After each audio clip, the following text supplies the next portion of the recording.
Welcome to Sri Rajiv Gandhi IAS academy. Friends, இந்த வீடியோவில் November 10ஆம் தேதிக்கான கரண்ட் அஃபேர்ஸ் எல்லாமே பார்க்க போகிறோம். சரி, வாங்க பார்க்கலாம். ஃப்ரெண்ட்ஸ், இந்த வீடியோடைய நோட்ஸ் எல்லாமே கீழே பிடிஎஃப் டிஸ்கிரிப்ஷன் கொடுத்துருக்கோம். அதெல்லாமே கிளிக் பண்ணி டவுன்லோட் பண்ணிச்சிங்க. அப்புறம் நம்ம டெலிகிராம் குரூப் லிங்க்மே கீழே டிஸ்கிரிப்ஷன் கொடுத்துருக்கோம். அதுலேயுமே கிளிக் பண்ணி ஜாயின் பண்ணிங்க. நம்முடைய டெலிகிராம் குரூப்பில் கரண்ட் அஃபேர்ஸ் குவிசஸ் நடத்திட்டு வரோம். நீங்களுமே ஜாயின் பண்ணி அட்டன் பண்ணிக்கலாம். ஓகே, சரி வாங்க பார்க்கலாம். ஃபஸ்ட்டு, அன்பு சோலை திட்டம் யாருக்காக தொடங்கப்பட்டது? இதற்கான ஆன்சர் முதியவர்கள். இப்போ பார்த்தீங்கன்னா நம்ம தமிழ்நாட்டில் அன்பு சோலை அப்படிங்கிற ஒரு திட்டத்தை தொடங்கி வைத்திருக்காங்க. இது என்ன அப்படின்னா, மூத்த குடிமக்களுடைய வாழ்க்கையை மேம்படுத்தணும் அப்படிங்கிறதுக்கான ஒரு திட்டம் தான் இந்த அன்பு சோலை திட்டம் அப்படிங்கிறது. இப்போ இதற்கான தொடக்க விழா திருச்சியில் பொன்மலையில் தான் நடைபெற்றது. இது என்ன அப்படின்னா, 25 முதியோர் மனமகிழ் வள மையங்கள் அமைக்கிறாங்க. அப்படின்னா ஒரு இல்லம் மாதிரின்னு வச்சிங்களேன். இங்கே பொழுதுபோக்கு அம்சங்கள் இருக்கும், யோகா, நூலகம், அப்புறம் முதியோருக்கு தேவையான திறன் மேம்பாடு இதுவும் அங்கே இருக்கும். இதில் எப்படி அமைக்கிறாங்க 25 அப்படின்னா, ஒரு மாநகராட்சிக்கு 2 விதமாக, 10 மாநகராட்சிகளில் 20 அந்த மாதிரி அமைக்கிறாங்க. அப்புறம் சென்னையில் ஒரு 3 அமைத்திருக்காங்க. ராணிப்பேட்டையில் 1, கிருஷ்ணகிரியில் 1. இந்த மாதிரி ராணிப்பேட்டை மற்றும் கிருஷ்ணகிரியில் 2 மையங்கள் அமைக்கிறாங்க. அப்படி பார்க்கும்போது மொத்தமாக தமிழ்நாடு முழுவதுமே 25 அன்புச்சோலை அமைத்திருக்காங்க. அடுத்தது, இது ரொம்ப முக்கியமான கொஸ்டின். COP30 மாநாடு தற்போது எங்கு தொடங்கப்பட்டது? இதற்கான ஆன்சர் பிரேசில். இப்போ பார்த்தீங்கன்னா ஐநா சபையுடைய 30வது காலநிலை மாநாடு தான் இது. இங்கிலீஷில் யுனைடெட் நேஷன் கிளைமேட் சமிட் அப்படிங்கிறது. இதே COP அப்படின்னு கூட சொல்லுவாங்க.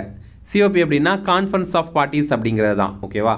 இது என்ன அப்படின்னா, உலகத்தில் இருக்கிற எல்லா நாடுகளும் இணைந்து நம்ம காலநிலை மாறுபாடை எப்படி கட்டுப்படுத்தலாம் அப்படிங்கிறதுக்கான முக்கியமான பேச்சுவார்த்தைகள், முக்கியமான முடிவுகள் எல்லாம் எடுப்பாங்க. அதனால் இந்த மீட்டிங் ரொம்ப ரொம்ப முக்கியமானது. இந்த ஆண்டு இது எங்கே நடைபெறுது அப்படின்னா, பிரேசிலுடைய பெலம் அப்படிங்கிற பகுதியில் தான் நடைபெறுது. இந்த பிக்சரில் நீங்கள் பார்த்தீங்கன்னா அமேசானியா அப்படின்ற மாதிரி குறிப்பிட்டிருப்பாங்க. அமேசானியா அப்படின்னா என்னென்னா, இந்த தென் அமெரிக்கா பகுதிகளை பொதுவாக அமேசானியா அப்படின்ற மாதிரி தான் குறிப்பிடுவாங்க. ஓகே, இந்த ஆண்டு பார்த்தீங்கன்னா பிரேசிலில் பெலம் அப்படிங்கிற பகுதியில் நவம்பர் 10ஆம் தேதியிலிருந்து 21ஆம் தேதி வரைக்கும் நடைபெற போகுது. இப்போது இந்த COP அப்படிங்கிறது ரொம்ப முக்கியமானது. ஏற்கனவே எக்ஸாமில் சில முறை கேட்டிருக்காங்க. இந்த COP பார்த்திங்கன்னா போன ஆண்டு 2024ஆவது ஆண்டு 29வது COP அப்படிங்கிறது நடைபெற்றது. ஓகேவா? அது எங்கே நடைபெற்றது அப்படின்னா, அஜர்பைஜானுடைய பாகு அப்படிங்கிற நகரில் தான் நடைபெற்றது. முதல் முறையாக இந்த COP 1995 நடைபெற்றது. ஜெர்மனியுடைய பெர்லின் நகரில் தான் நடைபெற்றது. அடுத்தது, மாதவிடாய்க்காக ஊதியத்துடன் கூடிய விடுப்பு வழங்கிய இந்தியாவின் முதல் மாநிலம் எது? இதற்கான ஆன்சர் கர்நாடகா. கர்நாடகாவில் பார்த்திங்கன்னா அரசு மற்றும் தனியார் நிறுவனங்கள்லையும் இது பொருந்தும். அங்கே ஒரு வருஷத்துக்கு 12 விடுப்புகள் வழங்குறாங்க, மாதம் 1 வைத்து. ஃப்ரெண்ட்ஸ், நம்ம ராஜீவ்காந்தி ஐஏஎஸ் அகாடமியில் தமிழ்நாடு எஸ்ஏ எக்ஸாமுக்கான புதிய டெஸ்ட் சீரிஸ் ஸ்டார்ட் பண்ணியிருக்கோம். இது மொத்தமாக 33 டெஸ்ட் இதில் இருக்குது. டியூஸ்டே, தேர்ஸ்டே, சாட்டர்டே இந்த 3 தினங்கள்லையும் எழுதுகிற மாதிரி இதை இப்போ நம்ம வடிவமைத்திருக்கோம். ஸ்க்ரீனில் தெரிகிற நம்பருக்கு நீங்கள் கால் பண்ணி இது சம்மந்தமான தகவல்களை பெற்றுக்கொள்ளலாம். அப்புறம் நீங்கள் டிஎன்பிஎஸ்சி எக்ஸாம் ப்ரிப்பேர் பண்ணுறீங்க அப்படின்னா, நம்ம இன்ஸ்டியூட்டில் குரூப் 1, குரூப் 2 எக்ஸாமுக்கான ப்ரிலிம்ஸ் மற்றும் மெயின்ஸ் கிளாஸ் நடைபெறுது. இது ஆன்லைன் கிளாஸ் இருக்குது, ஆஃப்லைன் கிளாஸ் இருக்குது. அதனால் நீங்கள் எங்கே இருந்தாலும் அட்டன் பண்ணிக்கலாம். ஸ்க்ரீனில் தெரிகிற நம்பருக்கு கால் பண்ணி இது சம்மந்தமான மேலும் டீட்டெயில் நீங்கள் தெரிஞ்சுக்கலாம். அடுத்தது, அங்கோலா நாட்டிற்கு பயணம் மேற்கொள்ளும் முதல் இந்திய குடியரசுத் தலைவர் யார்? இதற்கான ஆன்சர் திரௌபதி முர்மு. இப்போ பார்த்தீங்கன்னா நம்ம குடியரசுத் தலைவரான திரௌபதி முர்மு இவங்க 2 ஆப்பிரிக்க நாடுகளுக்கு பயணம் மேற்கொண்டிருக்காங்க. ஒன்று அங்கோலா, இன்னொன்று போட்ஸ்வானா. இந்த 2மே முதல் கட்டமாக அங்கோலாவுக்கு போயிருக்காங்க. அப்போது இதில் என்ன சிறப்பு அப்படின்னா, இந்த 2 ஆப்பிரிக்க நாடுகளுக்கும் செல்கிற முதல் இந்திய குடியரசுத் தலைவர் இவங்க தான். அங்கோலா நாட்டுடைய 50வது சுதந்திர தின விழா இப்போ நடைபெற போகுது. அதில் நம்ம குடியரசுத் தலைவர் திரௌபதி முர்மு உரையாற்றுறாங்க. அடுத்தது, அங்கோலா கூட சில ஒப்பந்தம் போட்டிருக்காங்க. என்னென்னா, மீன் வளம், கடல் வளங்கள், தூதரக விவகாரங்களில் புரிந்துணர்வு ஒப்பந்தம் போட்டிருக்காங்க. அங்கோலாவுடைய தலைநகர் லுவாண்டா அப்படிங்கிறது. அங்கோலாவுடைய அதிபர் ஜோ மேனுவல் கோன்சால்வஸ் லுரேனோ அப்படிங்கிறவர் தான். அடுத்தது, இந்தியாவில் முதல் முறையாக உருவாக்கப்பட்ட CAR-T செல் சிகிச்சை எது? இதற்கான ஆன்சர் நெக்ஸ்கேர் 19. இது ரொம்ப முக்கியமானது. இம்யூனோ ஆக்ட் அப்படிங்கிற ஒரு நிறுவனம் தான் இதை அமைத்திருக்காங்க. IIT பாம்பே கீழே இருக்கிற ஒரு நிறுவனம் தான் இந்த இம்யூனோ ஆக்ட் அப்படிங்கிறது. இது என்ன அப்படின்னா, நம்ம இரத்த புற்றுநோய்கள் வரும்போது அந்த இரத்த புற்றுநோய்களை எதிர்த்து போராடுறதுக்கான ஒரு செல்லை வடிவமைக்கிறது தான் இது. ஓகேவா? ஏற்கனவே ஒரு செல் இருக்குது நம்ம உடம்புல, அது வந்து பொதுவாக சில பிரச்சனைகளை எதிர்த்து போராடுது. ஆனால் இரத்த புற்றுநோய்களையே எதிர்த்து போராடணும் அப்படிங்கிற அளவுக்கு அந்த செல்லை வந்து மாற்றுறாங்க. அதுதான் இது. அப்போது இந்த இரத்த புற்றுநோயை தான் தீவிர லிம்போசைட்டிக் லியூக்கேமியா அப்படின்னு சொல்கிறாங்க. இதை தான் எதிர்த்து போராடணும். ஓகேவா? இது பார்த்திங்கன்னா நோயாளியுடைய நோய் எதிர்ப்பு செல்லை இதற்காக மறுசீரமைப்பு பண்ணுறாங்க. அடுத்தது மனோகர் பரிக்கர் யுவ விஞ்ஞானி விருது 2025 பெற்றவர் யார்? இதற்கான ஆன்சர் சாய் கௌதம் கோபாலகிருஷ்ணன். இப்போ பார்த்தீங்கன்னா இவர் ஐஏஎஸ்சியை சேர்ந்தவர். இவர் வந்து ரிசர்ச் பண்ணியிருக்காரு. என்னென்னா கம்ப்யூட்டேஷனல் மெட்டீரியல்ஸ் சயின்ஸில் வந்து ரிசர்ச் பண்ணியிருக்காரு.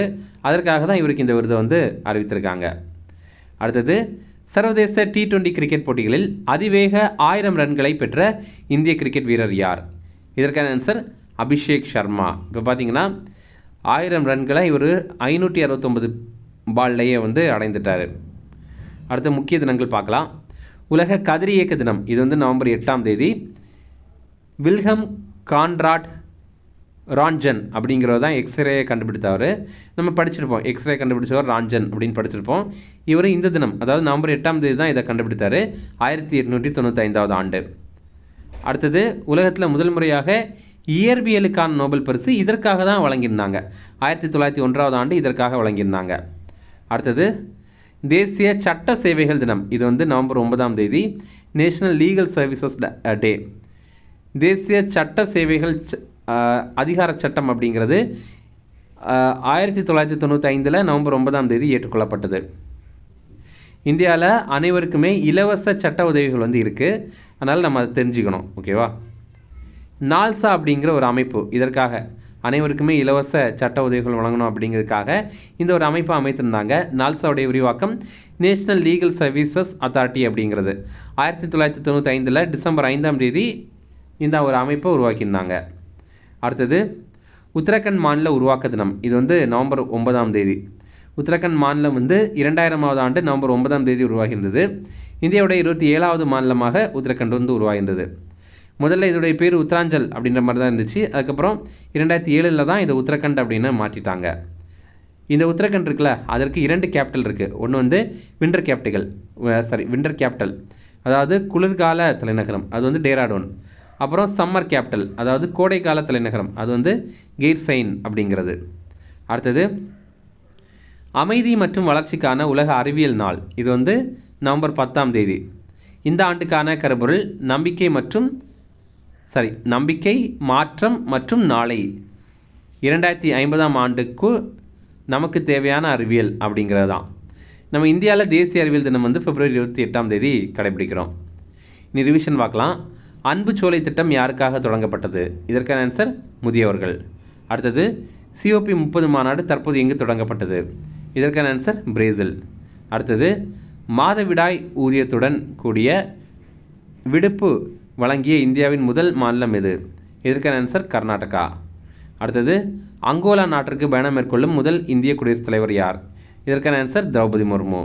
அடுத்தது இந்தியாவில் முதல் முறையாக உருவாக்கப்பட்ட CAR T செல் சிகிச்சை எது?